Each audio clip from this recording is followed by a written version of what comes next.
Hello दोस्तों। हम लोग एसी सर्किट के यूनिट 1 का पहला लेक्चर देखेंगे। Alternating voltage generation. इसका मतलब है अल्टरनेटिंग वोल्टेज कैसे जनरेट होता है। आपको जीटीयू की एग्जाम में ये प्रश्न बार बार पूछा जाता है, how alternating EMF is generated. तो आइए देखते हैं। मान लीजिए आपके पास एक कंडक्टर है और कंडक्टर है वो यहाँ पे स्टेडी है और इसको यहाँ पे अपने फ्लक्स में रखा हुआ है, मैग्नेटिक फील्ड में रखा हुआ है। मान लीजिए फ्लक्स पाए है। अभी आप ये कंडक्टर को एंटी क्लॉकवाइज डायरेक्शन में रोटेट करते हो इस प्रकार।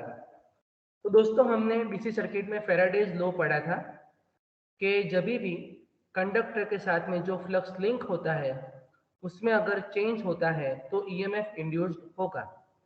तो दोस्तों यहाँ भी इसी प्रकार ये कंडक्टर फील्ड में घूम रहा है, इस वजह से ईएमएफ इंड्यूस्ड होगा। हमारा प्रश्न यहाँ पे इसके लिए इक्वेशन डिराइव करना है। तो आइए स्टार्ट करते हैं। Assume that coil with an turns. यहाँ पे ये जो कंडक्टर है इसको हम लोग कॉइल अज्यूम कर लेते हैं और मान लीजिए इसके एन टर्न्स है और flux linking with any time T. अगर टी समय पे फ्लक्स लिंक होता है एन फाई, क्योंकि नंबर ऑफ टर्न्स आपका एन है और फ्लक्स है हमारा फाई, तो इसको हम लोग लिख पाएंगे N phi M cos theta. क्योंकि दोस्तों आपका ये मान लीजिए एक थीटा एंगल पे मैक्सिमम फ्लक्स लिंक हो रहा है, तो इसको हम लोग लिखेंगे N phi M cos theta. और थीटा जो एंगल है वो एंगल दोस्तों क्या है आपका, वो आपके मैग्नेटिक फील्ड और कंडक्टर के बीच में जो एंगल बन रहा है वो है। तो ये थीटा हमारा, अगर ये कंडक्टर है जो ओमेगा स्पीड से अगर एंटी क्लॉकवाइज डायरेक्शन में रोटेट हो रहा है, तो थीटा को हम लोग ओमेगा टी लिखेंगे, क्योंकि टी समय में ओमेगा इसकी एंगुलर स्पीड है रेडियन पर मीटर स्क्वायर। तो इसका मतलब हम लोग लिखेंगे flux linking is equal to N phi M cos omega T. अभी हम लोग फेराडेज लॉ लगाते हैं। हमको पता है फेराडेज लॉ में EMF induce is equal to rate of change of flux linkages. तो ये सारा मान लीजिए हमारा फ्लक्स है, तो हम लोग लिखेंगे minus D by D T और पूरा flux minus N D phi by D T हो जाएगा। ये तो एन कॉमन आएगा और दूसरा कांस्टेंट टर्म है आपका मैक्सिमम फ्लक्स, क्योंकि एन फाई एम आपका मैक्सिमम फ्लक्स है, वो मैक्सिमम एक ही बार होगा, वो कांस्टेंट होगा। तो यहाँ टर्म में एन फाई एम हमने कांस्टेंट है उसको बाहर निकाल दिया, तो D by D T cos omega T, और कोस का D by D T derivation होगा माइनस साइन ओमेगा टी और ओमेगा मल्टीप्लाई में आपको रखना पड़ेगा।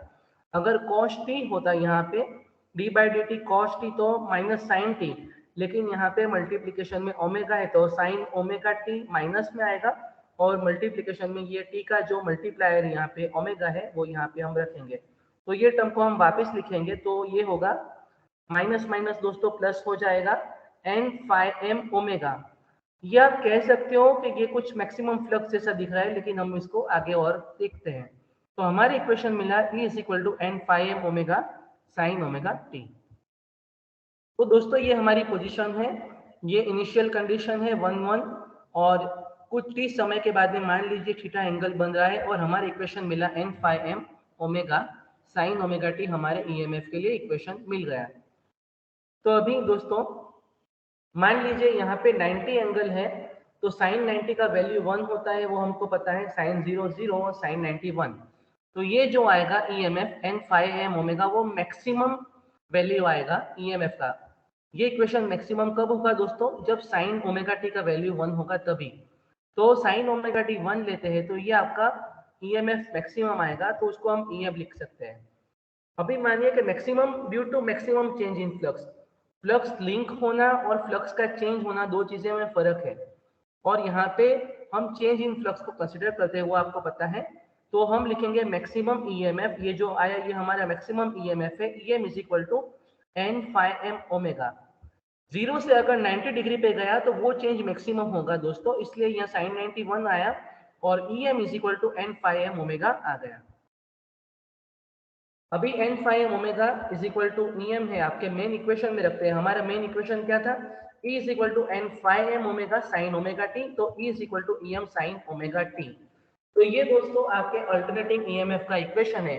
अगर आपको पूछते हैं कि derive equation for alternating EMF, तो आपको इसी प्रकार डायग्राम ड्रॉ करके ये इक्वेशन लिखने हैं। आई होप आपको पता चला होगा। Thank you and keep learning.